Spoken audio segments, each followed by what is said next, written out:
Ces images marqueront à coup sûr l'histoire américaine, le Capitole investi et saccagé par des partisans de Donald Trump. Annette Lévy-Villard, bonjour. Bonjour Rudy. Alors vous connaissez comme personne la politique américaine pour avoir suivi de nombreuses élections pour Libération. Comment vous avez vécu cette soirée ?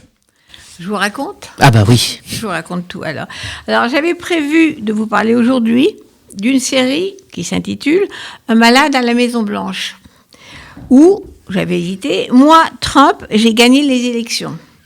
Une série qui se termine le 20 janvier avec l'entrée de Joe Biden à la Maison-Blanche. Mais les épisodes se sont emballés hier, comme vous le savez. À 14 jours de la fin de son mandat, le personnage principal de cette histoire unique en Amérique a dérapé. Et Donald Trump restera comme le président qui, le jour où le Congrès se réunissait pour valider la victoire de Joe Biden, monte à la tribune devant la Maison-Blanche, où il a appelé ses partisans à manifester. Et de cette tribune, il a un discours délirant et mensonger comme d'habitude en expliquant que lui a gagné les élections et qu'il a été escroqué de sa victoire.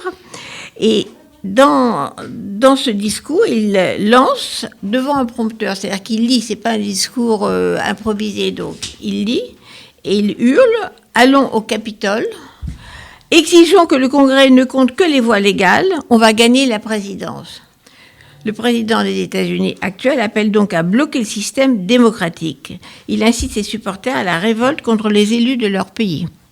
Message entendu, les pro-Trump devenus émeutiers marchent sur le Capitole. Le fameux bâtiment est vide, à part la réunion des parlementaires, pour cause d'épidémie, et les manifestants se trouvent devant une porte ouverte, avec un seul gardien. Ils se précipitent à l'intérieur du Sénat, enfoncent les portes, pillent objets et documents, attaquent les policiers, cassent les caméras des journalistes.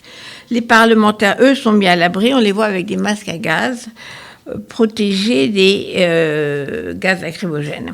Le Capitole n'avait pas été envahi depuis 1814, ce qui fait longtemps, c'était par les Anglais. Au même moment, on apprend en direct que Trump vient de perdre sa majorité au Sénat, que les deux candidats démocrates en Géorgie ont gagné. Un événement historique dans cet État du Sud. Le premier sénateur noir, le pasteur Raphaël Warnock de l'église de Martin Luther King dans le temps, et le premier sénateur juif, John Alston, 33 ans, cinéaste, futur plus jeune membre du Sénat. Un flashback sur les années 50-60, quand les Juifs américains et les Noirs américains marchaient ensemble contre la ségrégation. C'est donc un vote d'espoir. Trump a perdu sa majorité au Sénat. À 2 semaines de son départ, Trump a raté sa sortie devant l'Amérique et le monde entier qui regardait en direct la prise d'assaut du Capitole.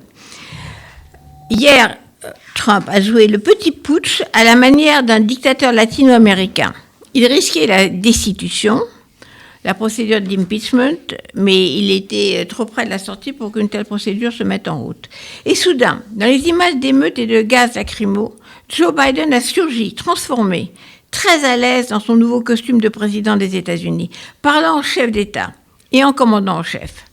Ce n'est pas une manifestation, a-t-il dit d'une voix forte. C'est une insurrection. Les scènes de chaos à l'intérieur du Capitole ne représentent pas l'Amérique. Il faut que cela cesse. Maintenant, c'est le maintenant qui était fort. Now. Et il s'adresse au président cloîtré dans sa Maison-Blanche, lui rappelle que les mots d'un président comptent. Et Biden lui donne un ordre. Président Trump, allez parler à la télévision maintenant, pour que tout s'arrête. Quelques minutes plus tard, on a vu apparaître un Trump défait mais pas changé dans une vidéo d'1 minute. Il commence par le même mensonge, la même fake news. Je comprends votre peine, dit Trump aux émeutiers. On nous a volé notre élection, mais nous devons retrouver la paix. Rentrez chez vous, we love you. We love you. Aucun regret pour les émeutes à l'intérieur du Capitole et les 4 morts de la nuit. Trump a aussi perdu ce qui lui restait de soutien dans le Parti républicain, brisant son rêve de se représenter dans 4 ans.